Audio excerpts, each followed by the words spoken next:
اللہ تعالیٰ کے پیارے حبیب صلی اللہ تعالی علیہ وسلم نے فرمایا حاسبوا قبل ان یحاسبوا، حساب کرو اس سے پہلے کہ اللہ تعالیٰ تم سے حساب کرے۔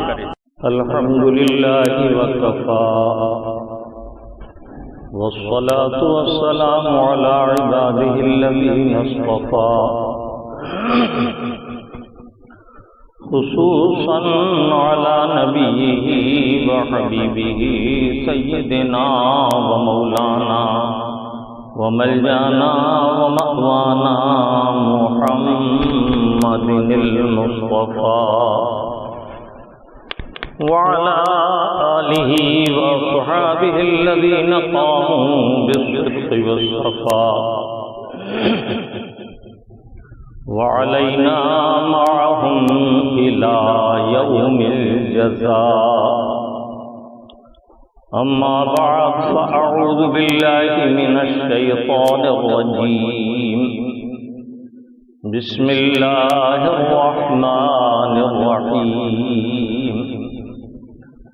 يا أيها الذين آمنوا اتقوا الله فلتنظر نفس ما قدمت لغد، صدق الله المولانا العظيم وصدق رسوله النبي الأمين الكريم، ونحن على ذلك ما قال من الشاهدين والشاكرين، والحمد لله رب العالمين۔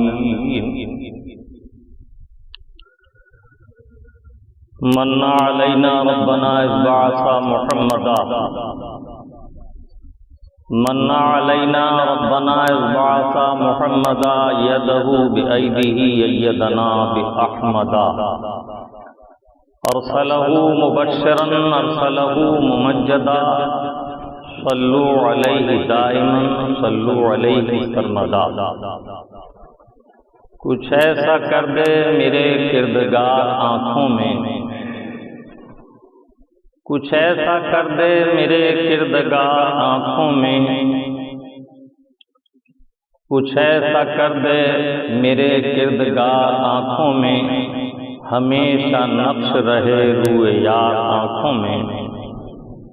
انہیں نہ دیکھا تو کس کام کی ہیں یہ آنکھیں، انہیں نہ دیکھا تو کس کام کی ہیں یہ آنکھیں، کہ دیکھنے کی ہے ساری بہار آنکھوں میں۔ حبیبی یا رسول اللہ، فرش والے تیری شوکت کا علو کیا جانے، فرش والے تیری شوکت کا علو کیا جانے، خسرواش پہ اڑتا ہے پھریرا تیرا۔ سب سے پہلے انتہائی ادب و احترام کے ساتھ درود پاک کی نظر محبت پیش کیجیے۔ اللہم صلی علی سیدنا و شفیعنا و نبینا و مولانا محمد وعلی آل سیدنا و مولانا محمد کما تحب و ترضى بأن تصلی علیہ صلاۃ و سلام علیک یا سیدی یا رسول اللہ۔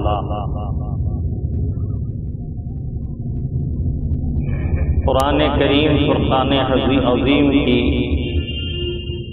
ایک مختصر آیت کریمہ تلاوت کرنے کا شرف حاصل کیا۔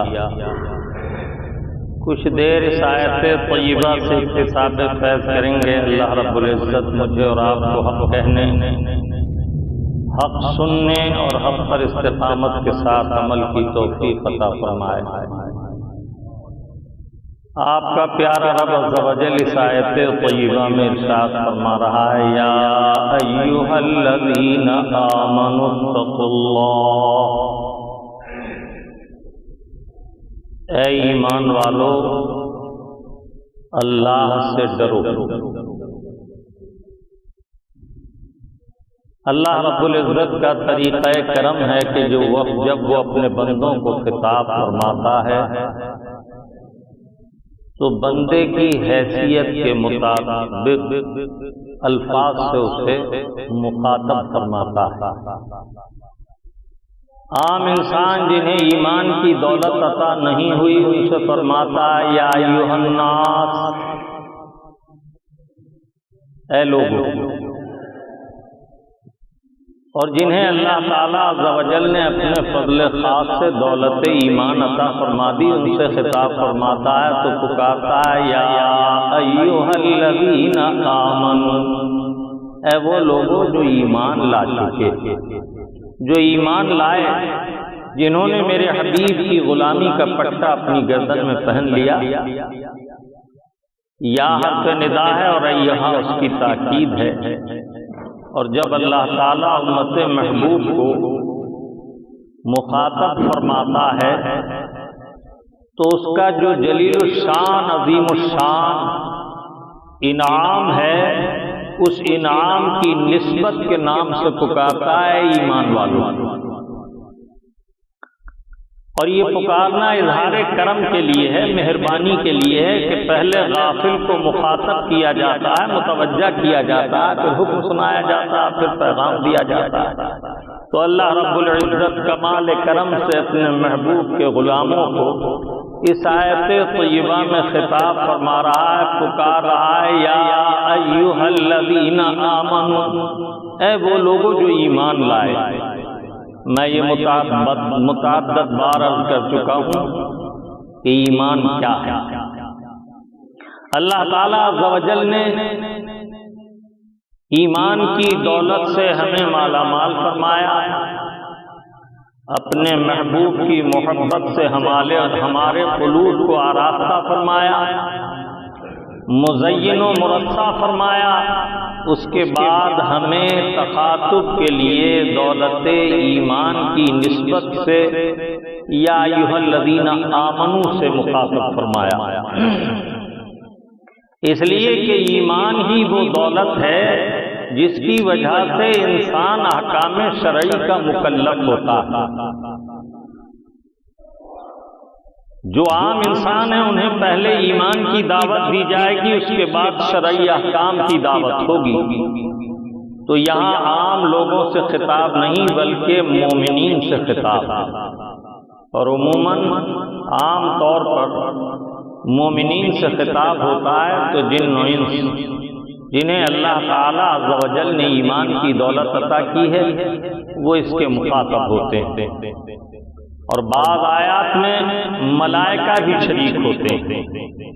اللہ رب العزت نے ہمارے لیے پکارنے کے لیے لفظ جو منتخب فرمایا وہ ایھا الذین آمنوا، اے وہ لوگوں جو ایمان لائے، میرے حبیب کے دست کرم پر کلمہ طیبہ پڑھا، اللہ اور اللہ کے رسول پر ایمان لائے، اور اللہ کی وحدانیت، اس کی صفات کا اقرار کیا، اور رسول پاک کی رسالت اور ان کی عظمتوں کا اعتقاد کیا، اور تمام شرعی احکام ما جاء بہ النبی الکریم صلی اللہ تعالی علیہ وسلم، جو احکام شرعی حضور اللہ کی بارگاہ سے لائے ان سب کا اقرار کر لیا، ایمان لے آئے، جنت پر دوزخ پر۔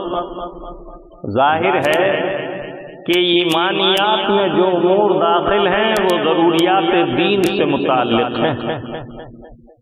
اگر کسی نے ضروریات دین میں سے کسی ایک ضرورت دینی کا انکار کیا تو مسلمان نہ رہا۔ مثلا آمنت باللہ وملائکتہ وکتبہ ورسلہ والیوم الآخر والقدر خیرہ وشرہ من اللہ تعالی والبعث بعد الموت، یہ ایمانیات کے تعلق سے تھوڑی سی تفصیل ہے کہ ایمان لایا میں اللہ پر کس طرح، آمنت باللہ کما ہوا باسمائہ وصفاتہ وقبلت جمیع احکامہ، میں اللہ پر ایمان لایا اس کے تمام ناموں اور تمام صفات کے ساتھ، اور اس کے تمام احکام کو میں نے قبول کیا۔ یہ آمنت باللہ کی تھوڑی سی وضاحت ہے۔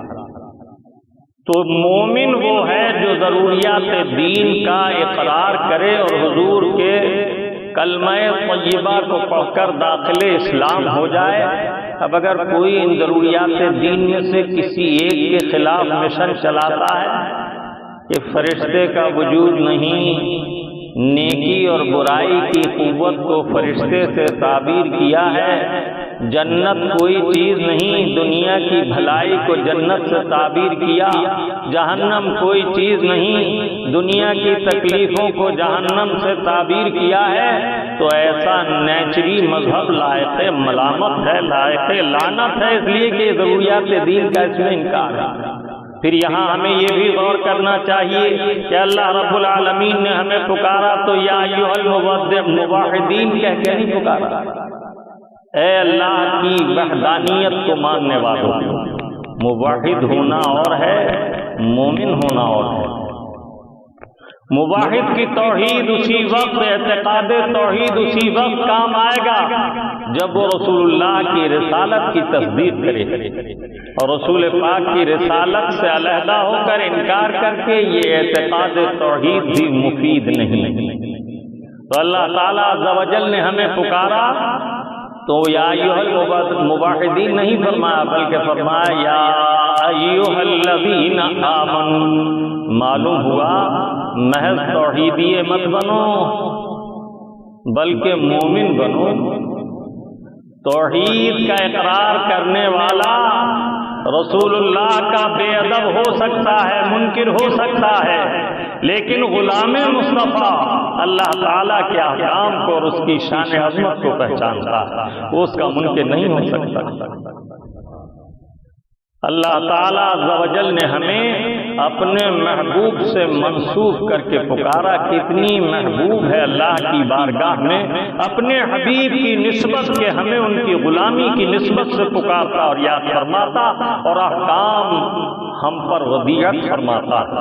یا ایھا الذین آمنوا، اے وہ لوگوں جو ایمان لائے، اے ایمان والو، اتقوا اللہ، اللہ سے ڈرو۔ اللہ سے ڈرنے کے معنی یہ ہے کہ اس کے احکام کی مخالفت سے بچو، اس کے ناراضی کے کاموں سے بچو اور اس کی رضامندی کے کام کرو، اسے خوش کرنے راضی رکھنے کے کام کرو۔ یعنی احکام شریعت میں جو مامورات ہیں، جن چیزوں کا حکم دیا گیا اسے تہہ دل سے مانو اور اس پر عمل کرو، اور جن چیزوں سے منع فرمایا گیا ان سے رک جاؤ، باز رہو۔ تو تقوی کے دو بازو ہیں، ایک مامورات پر عمل کرنا، دوسرا منہیات سے بچنا۔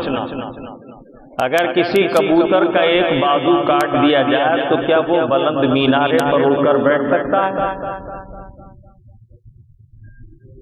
معلوم ہوا کہ جو شخص ایمان کے ساتھ آخرت کی سربلندی اور جنت کا اعلیٰ مقام چاہتا ہے، اسے یہ چاہیے کہ وہ اعمال صالحہ بھی کرے اور برے اعمال سے بچتا بھی رہے۔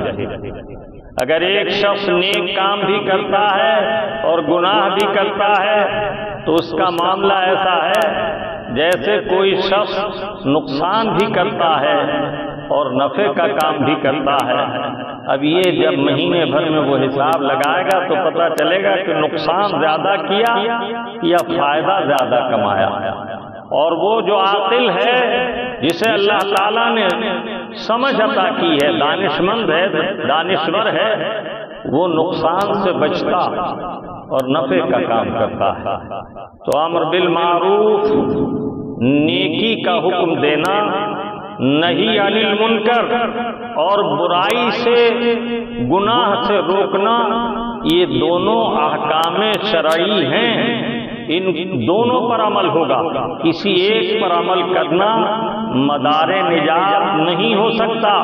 مدار نجات تو اصلاً ایمان ہے، لیکن اعمال کو جان بوجھ کر اس طرح ترک کرنا کہ بعض اعمال فرائض قطعیہ کا انکار کر دینا، تو یہ ایمان کو غارت کرنے والا ہے۔ جیسے نماز فرض ہے، روزہ فرض ہے، حج فرض ہے، اور ان کی فرضیت یا مالدار پر زکوٰۃ فرض ہے، ان کی فرضیت قطعی ہے۔ اب اگر کوئی حج کا منکر ہو، زکوٰۃ کا منکر ہو، روزے یا نماز کا منکر ہو، تو اصلاً وہ ایمان ہی کا انکار کرتا ہے۔ کہ فرائض کا انکار ضرورت دین کا انکار ہے، اور ضرورت دین کا انکار غارت گر ایمان ہے۔ کوئی ایسا جملہ بولنا جس جملے سے اشارتاً کسی فرد کی توہین یا تنقیص یا تحقیر سمجھی جاتی ہو۔ توہین کا مطلب اہانت، تحقیر کا مطلب چھوٹا پن، یا اشارتاً انکار، جیسے کوئی شخص کہے کہ روزہ وہ رکھے جس کے یہاں کھانے کا نہ ہو، ہمارے یہاں تو کھانے کے لیے ہے، ہم کیوں روٹی کھانا چھوڑیں، کھانے پینے سے کیوں بچیں؟ تو یہ روزے کی توہین ہے، تحقیر ہے، اور یہ بھی کفر ہے۔ اسی طرح کوئی شخص یہ کہے کہ اللہ تعالیٰ غنی و بے نیاز ہے، اسے نماز سے ہماری جب کوئی نفع و ضرر نہیں، کوئی فائدہ نہیں، تو نماز اس کے لیے کیا ضروری ہے، اس لیے نماز پڑھو نہ پڑھو دونوں برابر ہے، تو یہ بھی کلمہ کفر ہے۔ اور یاد رکھو کہ کفر کے دو طریقے ہیں، ایک قولی طور پر انکار کرنا کسی ضرورت دین کا، اور ایک عملی طور پر کسی ضرورت دین کا عملاً انکار ثابت کرنا، انکار ظاہر کرنا۔ ان دونوں طرح قول اور عمل دونوں سے ایمان خراب ہو جاتا ہے، رخصت ہو جاتا ہے۔ اسی لیے اللہ تعالیٰ عز و جل نے ایک آیت طیبہ میں فرمایا، یا ایھا الذین آمنوا اتقوا اللہ، اے ایمان والو اللہ سے ڈرو، وکونوا مع الصادقین، اور سچوں کے ساتھ رہو۔ یہ سچوں کے ساتھ رہنا اسی لیے ضروری ہے تاکہ ایمان محفوظ رہے اور اچھی بری بات کا محاسبہ ہوتا رہے۔ اللہ کے حبیب صلی اللہ تعالی علیہ وسلم کے صحابی حضرت سیدنا عمر رضی اللہ تعالی عنہ نے ایک روز معلوم فرمایا، اے لوگو، تم میں سے کوئی یہ بتا سکتا ہے کہ سب سے زیادہ غریب، فقیر، بے سہارا کون انسان ہے؟ ہر ایک نے اپنی سمجھ کے مطابق عرض کیا کہ جو اس کے پاس کھانے پینے کا نہ ہو، جس کے پاس ضروریات زندگی کا سامان نہ ہو۔ کسی نے کہا جو یتیم ہو، کسی نے کہا جو یسیر ہو۔ آپ مسکرائے، فرمایا میری مراد یہ نہیں، مجھے یہ بتاؤ کہ سب سے زیادہ غریب اور بے سہارا کون شخص ہے؟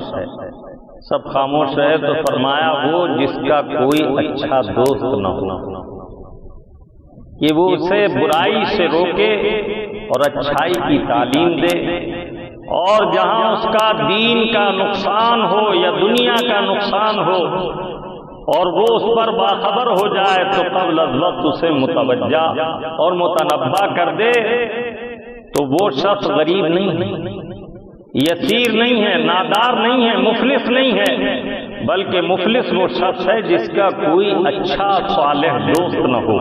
اس سے اندازہ لگائیے کہ اللہ رب العزت نے اپنے صالح بندوں کے ساتھ رہنے کا جو حکم فرمایا وہ اسی لیے فرمایا کہ ایمان اور تقوی حاصل کرنے کے بعد بے نیاز اور بے فکر نہ ہو جانا، بلکہ میرے صالح بندوں کے جھنڈ میں، میرے صالح بندوں کے ساتھ، سچوں کے ساتھ لگے رہنا، اس لیے کہ سچوں کے ساتھ رہنے سے ایمان کی حفاظت ہوتی ہے۔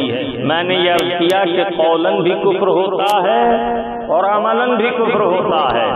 قولاً کفر ایسے ہوتا ہے کہ کوئی عمل کفر کا ہے، آپ نے اس پر کسی کو اہل کفر کو مبارکباد دی، جیسے عیسائی کرسمس مناتے ہیں کہ وہ معاذ اللہ یہ اعتقاد کرتے ہیں کہ عیسیٰ علیہ السلام معاذ اللہ ثم معاذ اللہ نقل کفر نباشت کہ اللہ کا بیٹا پیدا ہوا، اور وہ اس کی خوشی مناتے ہیں۔ تو اب جو شخص اس دن انہیں مبارکباد دے یا گفٹ دے اور یہ کہے کہ یہ تمہارا خوشی کا دن ہے، ھذا یوم السرور فَهَذِهِ لَكَ هَدِيَةٌ مِنَّا، تمہارا آج مسرت اور خوشی کا دن ہے، میری طرف سے یہ ہدیہ ہے، گفٹ ہے، تحفہ ہے محبت میں تمہاری، تو یہ کفر میں چلا جائے گا۔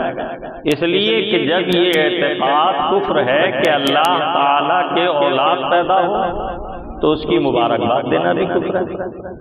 اس لیے میں نے کہا کہ کبھی قولاً آدمی کفر میں چلا جاتا اور کبھی عملاً، جیسے کسی نے سیاسی آدمی نے ووٹوں کے لالچ میں مندر میں جا کے ٹیکا لگوا لیا،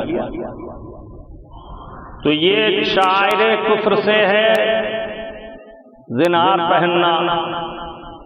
یہ جو کان میں آڑا ڈورا رکھتے ہیں، کان میں لپیٹ لیتے ہیں، یہ شاعر کفر سے ہے۔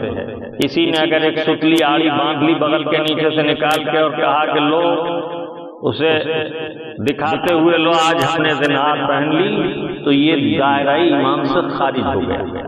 یہ جو ہمارے بعض بھائی کہتے ہیں کہ ان علماء کا یہی کام ہے، یہ مسلمان نہ رہا وہ مسلمان نہ رہا، یہ اسلام سے نکل گیا وہ اسلام سے نکل گیا، یہ باتیں اچھی نہیں۔ اور علماء کو ایسا نہ چاہیے کہ ہر ایک کو کافر بناتے رہتے ہیں۔ تو میرے عزیز، کافر بنانا اور ہے، بتانا اور ہے۔ نہ کوئی کسی کو مومن بنا سکتا ہے، نہ کوئی کسی کو کافر بنا سکتا ہے۔ اگر کسی نے کسی شخص سے کلمہ کفر زبردستی کہلوایا اجباری طور پر جبرن، تو وہ مضطر ہے۔ کلمہ کفر کہنے کے بعد بھی اگر اس کا دل ایمان پر مطمئن ہے تو وہ کفر میں نہ جائے گا، خوب سمجھ لیجیے۔ اور اگر کسی شخص سے خود کفریہ کلمات ظاہر ہوئے تو اب اسے کوئی کتنا ہی بڑا عالم ہو کفر سے نہیں بچا سکتا، وہ تو کفر میں اب خود چلا گیا۔ یہ جو اسکولوں میں آج کل کھیل تماشے ہوتے ہیں اور کوئی کسی دیوی دیوتا کا روپ اختیار کرتا ہے، اور سانگ تماشے کو فقہائے کرام نے صراحت کی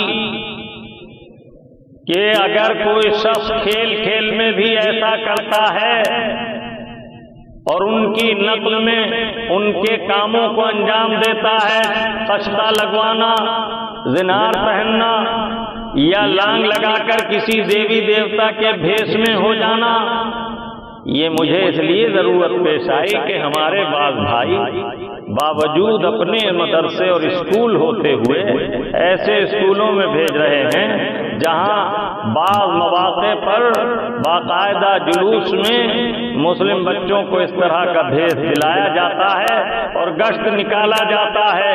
خوب یاد رکھیے، پڑھنے میں کوئی حرج نہیں، کوئی بھی زبان سیکھیے، لیکن دین اور ایمان کی حفاظت کے ساتھ، دین ایمان کو بچاتے ہوئے 7 سال سے عمر تجاوز کر لے تو اب بچے کے اعمال پر بھی شرعی حکم ہوگا، اس لیے کہ 7 سال کے بچے کی سمجھ اخذ علم اور اخذ احکام کے لائق ہو جاتی ہے۔ تو اب اگر 7 سال سے بڑا بچہ، 10 سال کا بچہ ہے، اسے کوئی سانگ میں کچھ بنا دیا گیا اور وہ خوشی خوشی ٹیکا لگواتا ہے تو اس کے دائرہ اسلام سے خارج ہونے کا حکم کیا جائے۔ علمان الحفیظ، ضرورت اس بات کی ہے کہ ہم ایمان کو محفوظ رکھتے ہوئے اس دنیا میں زندگی گزاریں اور ہر اس کام سے اجتناب کریں جسے اللہ و رسول نے منع فرمایا۔ گزشتہ ایک جمعے میں نے ٹائی سے متعلق عرض کیا تھا کہ آپ کا رب عز و جل فرماتا وما قتلوه وما صلبوه ولكن شبه لهم، یعنی مومن کا اعتقاد یہ ہے کہ اللہ تعالیٰ عز و جل نے عیسیٰ علیہ السلام کو آسمان پر زندہ اٹھا لیا، یہودیوں نے انہیں قتل کیا، نہ سولی پر لٹکایا۔ تو جو شخص ٹائی پہنتا ہے اور یہ خیال کرتا ہے کہ عیسیٰ علیہ السلام کی سولی کے پھندے کی یادگار چونکہ اس اسکول میں پہننا لازمی ہے، تو وہ نہ صرف حرام کا مرتکب ہے، اگر اس کے اعتقاد پر باخبر ہے تو اس سے بھی سخت حکم ہوگا۔ علماء کا کام تو صرف اتنا ہے کہ جب کوئی کفر میں چلا جاتا ہے تو وہ بتا دیتے ہیں، اور جب کوئی اسلام میں داخل ہوتا ہے تو وہ بتا دیتے ہیں۔ نہ کوئی کسی کو کافر بنا سکتا ہے، نہ کوئی کسی کو مومن بنا سکتا ہے، اس لیے کہ ایمان نام ہے اقرار باللسان و تصدیق بالقلب۔ اگر قلب کی تصدیق کسی کے ساتھ نہیں ہے اور وہ زبان سے ہزاروں بار کلمہ پڑھتا ہے اور دل سے تردید کرتا ہے تو مسلمان نہیں۔ یا ایھا الذین آمنوا اتقوا اللہ، اے ایمان والو اللہ سے ڈرو۔ ڈرنے کے معنی یہ ہیں کہ شریعت کے احکام کی پیروی کرو، مامورات شرع احکام شرع کو بجا لاؤ اور ممنوعات شرع سے بچو۔ اور تقوی کے بہت مراتب ہیں، میں اکثر تقوی کے تعلق سے بولتا رہتا ہوں، لیکن عام مسلمانوں کے لیے تقوی کا درجہ یہ ہے کہ وہ اپنے ایمان کو کفر و شرک سے بچا رکھیں اور اللہ کے محبوب کی بارگاہ کا احترام دلوں میں رکھیں اور ہر اس عمل سے بچیں جو ایمان کو نقصان دینے والا۔ آگے اللہ رب العزت ارشاد فرماتا ہے، یا ایھا الذین آمنوا اتقوا اللہ، اے ایمان والو اللہ سے ڈرو، پرہیزگاری اختیار کرو۔ پرہیزگاری کا دائرہ بہت وسیع ہے، ہر گناہ سے بچنا پرہیز ہے، ہر نیکی پر عمل کرنا پرہیزگاری ہے، ہر خطا سے بچنا تقوی ہے، اور ہر اعمال حسنہ کو انجام دینا تقوی ہے۔ ہاں میں یہاں ایک بات عرض کروں گا کہ کسی نیکی کو چھوٹا سمجھ کر جان بوجھ کر نہ چھوڑو، اس لیے کہ نیکی بہرحال نیکی ہے۔ ایک اوس کا قطرہ کبھی پیاسی بے قرار چڑیا کی جان بچا لیتا ہے، ایک قطرے کی کیا بساط ہے۔ لیکن سنو، پانی کا ایک قطرہ کسی بھی اعتبار سے نم ہونے کی وجہ سے یم سے کم نہیں۔ سمندر میں پانی بہت ہے، لیکن جب ایک قطرہ جدا کرو گے تو ایک شبنم کے قطرے میں اور اس سمندر کے پانی کے قطرے میں جو نمی ہے، جو مائیت ہے، جو اس کے وجود کی حقیقت ہے، اس میں کوئی فرق نہ پاؤ۔ تو اسے حقیر نہ سمجھو کہ پیاسی چڑیا کی جس طرح ایک اوس کا قطرہ جان بچا لیتا ہے، کبھی ایک نیکی دونوں جہان میں کامیابی کا سبب ہوتی ہے۔ اور گناہ کو حقیر مت سمجھو، اس لیے کہ کبھی ایک چھوٹی سی چنگاری پورے خرمن کو جلا دیتی ہے، پورے نشیمن کو برباد کر دیتی ہے۔ اور یہ عقل مندی کی بات نہیں کہ بڑی آگ سے بچا جائے اور چھوٹے چینکے اٹھا کے جیب میں رکھ لیے جائیں۔ آتش کشتن واخگر گذاشتن کارے خردمندانے، شیخ سعدی شیرازی فرماتے ہیں آگ کو بجھا دینا اور چینکوں کو چھوڑ دینا اور بے پرواہی برتنا یہ دانش مندوں کا کام نہیں۔ اسی طرح فرماتے ہیں اخگر گذاشتن، اخگر کشتن و بچاس نگاہ داشتن کارے خردمندانے، سانپ کو مار دو اور اس کے بچے کو سپولیے کو پالو، یہ بھی دانش مندی کا کام نہیں، اس لیے کہ آخر کار سانپ کا بچہ سانپ ہی ہوگا اور اس کا زہر بھی مضرت کا باعث ہوگا۔ تو اللہ تعالیٰ توفیق دے۔ تو تقوی کے معنی یہ ہے کہ ہر بھلائی کو، ہر خیر کو اپناؤ اور ہر برائی سے، ہر شر سے بچتے رہو۔ اب اپنے رب عز و جل کا پیغام سنو، یا ایھا الذین آمنوا اتقوا اللہ، اے وہ لوگوں جو ایمان لائے اللہ سے ڈرو، پرہیزگاری اختیار کرو، گناہوں سے بچو، نیکیوں میں مشغول رہو۔ پھر آپ کا پیارا رب عز و جل ارشاد فرماتا ہے وَلْتَنظُرْ نَفْسٌ مَّا قَدَّمَتْ لِغَدٍ، اور ہر شخص کو یہ دیکھنا چاہیے، یہ محاسبہ کرنا چاہیے کہ اس کے رب عز و جل کی بارگاہ میں اس نے کون سے اعمال بھیجے ہیں جو کل قیامت میں اس کے سامنے پیش ہوں گے۔ اللہ کے پیارے حبیب صلی اللہ تعالی علیہ وسلم سے معلوم کیا گیا، یا رسول اللہ، کیا ہمارا آخرت میں جب حساب ہوگا تو ہر چھوٹے بڑے کام سے متعلق سوال ہوگا؟ پیارے آقا صلی اللہ تعالی علیہ وسلم نے ایک حدیث طیبہ میں ارشاد فرمایا، قال رسول اللہ صلی اللہ تعالی علیہ وسلم لَيَسْأَلَ اللَّهُ الرَّجُلَ عَنْ كُحْلِ عَيْنَيْهِ، یہ جو آنکھوں میں سرما لگاتے ہو، کاجل ڈالتے ہو، میرے آقا فرماتے ہیں اللہ تعالیٰ قیامت میں آنکھ کے سرمے کے بارے میں بھی سوال کرا جائے گا، تم سے پوچھے گا کہ یہ کس ارادے کس نیت سے ڈالا تھا آنکھوں میں سرما؟ کیا ادائے سنت کے لیے سرما لگایا تھا یا صرف زیبائش اور زینت کے لیے، لوگوں کو دکھانے کے لیے، آنکھیں سجانے کے لیے؟ مرد کے لیے سنت طریقہ یہ ہے کہ وہ رات کو سوتے وقت پہلے داہنی آنکھ میں پھر بائیں آنکھ میں سرما لگائے۔ اس سے اللہ کے فضل سے آنکھوں کی صفائی ہوتی رہتی، اور یہ ادائے سنت کے لیے بہترین عمل ہے۔ لیکن اگر کوئی شخص کالا سرما اس لیے لگاتا ہے کہ میری آنکھیں دیکھنے والوں کو رجھائیں، اچھی لگیں، تو یہ نیت اچھی نہیں کہ ادائے سنت پر تو ثواب تھا اور یہ تو باعث ریا اور دکھاوا ہوا۔ اللہ تعالیٰ خیر کی توفیق عطا فرمائے۔ یہاں یہ بات بھی ضمناً عرض کر دوں کہ ہمارے بعض مرد بھائی خضاب لگاتے ہیں، کالا خضاب استعمال کرتے ہیں، سر پر بھی داڑھی پر بھی، تو اللہ کے حبیب صلی اللہ تعالی علیہ وسلم نے فرمایا مومن مسلمان کو آزاد نہیں چھوڑا گیا ہے، بلکہ اسے اللہ تعالیٰ نے اپنے احکام کا پابند کیا ہے۔ خوب یاد رکھو، اسلام پسند کرنے والے تو بیگانی بھی بہت ہیں، غیر بھی بہت ہیں، سچا مسلم وہ ہے جو اسلام کا پابند ہو۔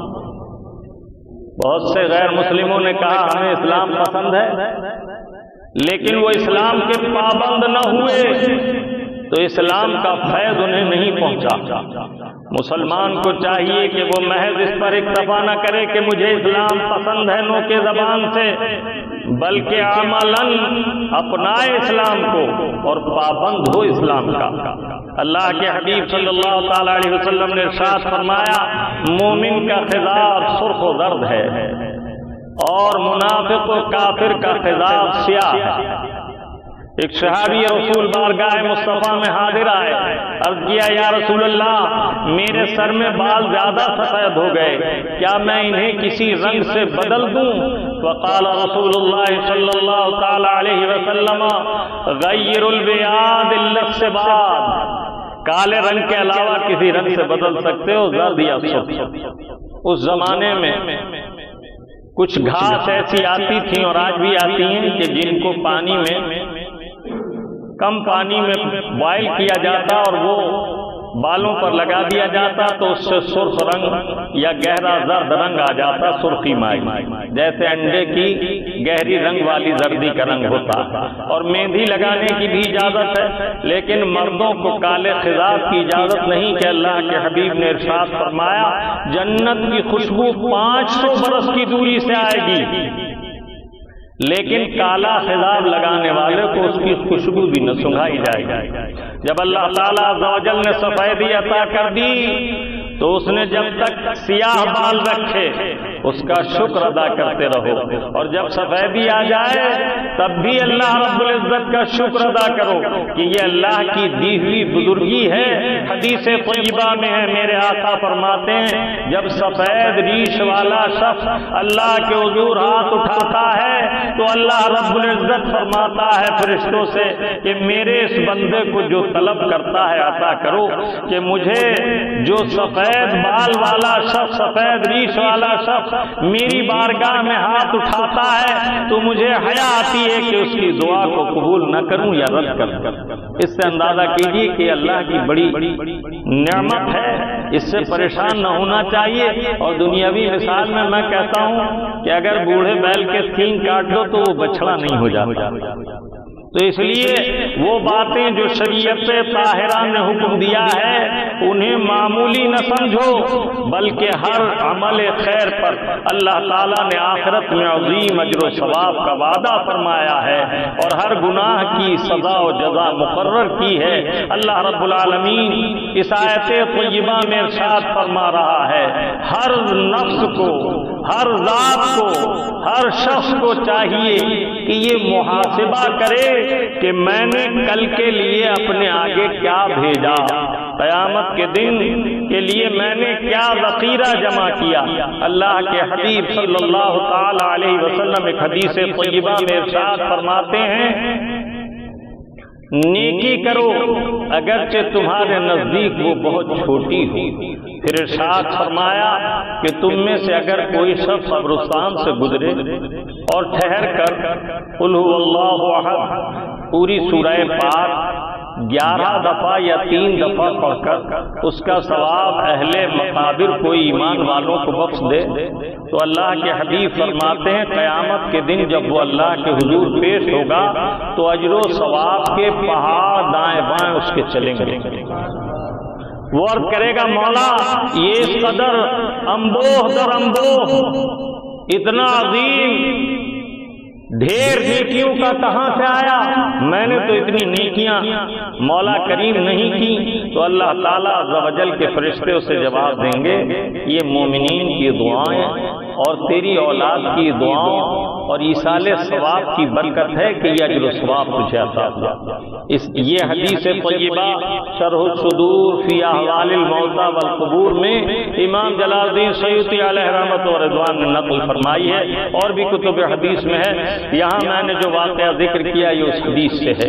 پیارے آقا صلی اللہ تعالی علیہ وسلم کی بارگاہ میں حاضر ہونے والے صحابہ کرام سے جن تابعین اعظام نے علم سیکھا ان کا حال یہ تھا کہ امام محمد غزالی علیہ رحمت الباری نے اپنی کتاب احیاء العلوم میں ایک واقعہ نقل فرمایا کہ ایک مسلمان مومن 700 فرسخ دور کا سفر کر کے ایک اللہ والے کے پاس گئے جو صالح فکر والے اور دانشور تھے، اور انہوں نے ان سے جا کے عرض کیا کہ میں 700 فرسخ دور سے سفر کر کے آپ کی بارگاہ میں آیا ہوں، مجھے 7 سوال کرنے ہیں جن کا جواب آپ عنایت فرما دیں۔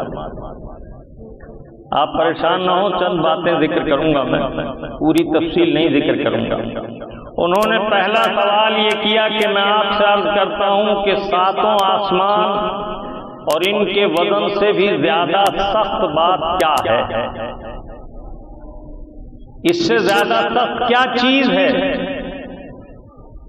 تو انہوں نے ارشاد فرمایا کسی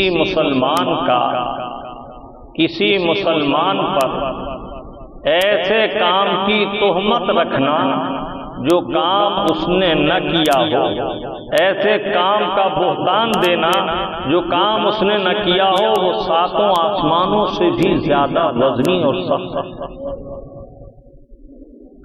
اس کے بعد انہوں نے کہا کہ زمین کی وسعت باوجود اس کے کہ بہت زیادہ ہے، لیکن اس وسعت سے زیادہ وسیع اور برکت والی چیز کیا ہے؟ آپ مجھے بتائیں۔ انہوں نے فرمایا اس سے زیادہ وسعت والی اور برکت والی چیز وہ ہے جو بندہ مومن اپنی زبان سے حق بات کہتا ہے اور اپنے مسلمان بھائی کو فائدہ پہنچانے کی نیت ہوتی ہے۔ پھر اس کے بعد انہوں نے عرض کیا کہ آپ مجھے یہ بتائیں کہ آگ بہت زیادہ شدت اور حرارت والی ہے، کیا اس سے بھی زیادہ سخت جلانے والی نقصان دینے والی کوئی چیز ہے؟ فرمایا حرص اور حسد، یہ ایسی چیز ہے جو آگ سے بھی زیادہ انسان کو نقصان دیتی ہے۔ پھر انہوں نے کہا حضور ایک بات اور بتائیں، آدمی کا سب سے بڑا نقصان جو دنیا اور آخرت میں اس کے لیے سب سے عظیم نقصان ہے وہ کیا ہے؟ تو فرمایا کسی صالح فکر والے ایسے دوست کو جو تمہاری نقصان دہ دنیا اور آخرت کی چیزوں پر تمہیں مطلع کرتا تھا، اس دوست کو کھو دینا، اس سے دوری اختیار کر لینا۔ اس سے معلوم ہوا کہ اللہ تعالیٰ عز و جل کے دین مبین میں، اللہ کے حبیب کی تعلیمات میں اچھی صحبت اور اچھے دوست کا منصب اتنا اعلیٰ ہے کہ جس کا فضل صلحاء علماء ہمیشہ بیان کرتے رہے اور کتاب و سنت میں اس کی تاکید فرمائی۔ آپ کا پیارا رب عز و جل ارشاد فرماتا ہے وَإِمَّا يُنْسِيَنَّكَ الشَّيْطَانُ فَلَا تَقُعُدْ بَعْدَ الذِّكْرَىٰ مَعَ الْقَوْمِ الظَّالِمِينَ۔ اگر کسی ظالم کے قریب بیٹھ جاؤ، اسے دوست بنا لو، تو معلوم ہوتے ہی اس سے علیحدہ ہو جاؤ، اس لیے کہ جس قدر زیادہ فائدہ اچھے دوست کی صحبت سے ہے، اسی قدر زیادہ نقصان برے دوست کی قربت سے ہے۔ اچھی صحبت اچھا بناتی اور بری صحبت برا بناتی ہے۔ اسلام کی تعلیمات سے یہ ہے کہ جب دیکھو کہ اس دوست سے بری باتیں ظاہر ہوتی ہیں تو اپنے آپ کو اس سے بچا لو، اس سے دور ہو جاؤ، اور جب دیکھو کہ کوئی دوست ایسا ہے جس سے ہمیں خیر اور بھلائی ملتی ہے تو اس کی قربت اختیار کرو۔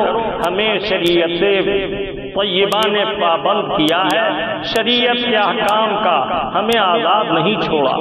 صاف صاف ارشاد فرمایا بے دینوں، بد مذہبوں، غیر مسلموں کو اپنا دلی دوست، دل سے محبت کرنے والا دوست مت بناؤ، اس لیے کہ ان سے تمہارا دینی نقصان ہے۔ یا ایھا الذین آمنوا لا تتخذوا الکافرین اولیاء من دون المؤمنین، دوست بناؤ تو ایمان والے کو دوست بناؤ، اور ان سے معاملات کی اجازت ہے، جسے ہم بار بار عرض کرتے ہیں۔ معاملات اسے کہتے ہیں خرید و فروخت، لین دین، ضرورت کی باتیں، لیکن دلی محبت، ان کے ساتھ کھانا پینا، ان کے گھروں میں جانا، ان سے زیادہ قربت اختیار کرنا، یہاں تک کہ وہ اپنے مذہبی شاعر اور رسومات کو تم سے شیئر کرنے لگے، تمہیں اپنے شریک بنانے لگے، اس وقت سے پہلے ہی دور رہو، احتیاط کرو۔ اللہ تعالی ہمارے دین اور ایمان کی حفاظت فرمائے۔ آپ کا پیارا رب عز و جل فرماتا ہے ہر شخص کو چاہیے کہ وہ محاسبہ کرے کہ اس نے اپنے رب کے حضور کیا بھیجا۔ حضرت سیدنا عمر رضی اللہ تعالیٰ عنہ سے متعلق حضرت مولا علی رضی اللہ تعالیٰ عنہ ایک روایت نقل کرتے ہیں کہ وہ تشریف لے جا رہے تھے جنگل کی طرف۔ میں کچھ فاصلے سے چلتا رہا، یہاں تک کہ ایک ایسا مقام آیا کہ ایک عمارت میرے اور ان کے درمیان حائل ہو گئی۔ جب وہ دیوار کے پیچھے ہوئے تو انہوں نے اپنی ٹانگوں پر اپنے دستے مبارک میں جو درہ تھا وہ مارا اور فرمایا او ہو عمر ابن خطاب امیر المومنین ہے، اے نفس دھوکے میں نہ آنا، اللہ کے حضور حاضری کے لیے کھڑا ہونا۔ اس کے بعد فرمایا یہ فخر نہ کرنا کہ تو امیر المومنین ہے۔ امیر المومنین تو اللہ تعالیٰ نے ذمہ داری بڑھا دی ہے، اس لیے بنایا ہے، اور وہ اکثر اپنے نفس کو مخاطب کر کے یوں ہی فرماتے تھے۔ اللہ تعالیٰ کے پیارے حبیب صلی اللہ تعالیٰ علیہ وسلم نے فرمایا حاسبوا قبل ان یحاسبوا، حساب کرو اس سے پہلے کہ اللہ تعالیٰ تم سے حساب کرے۔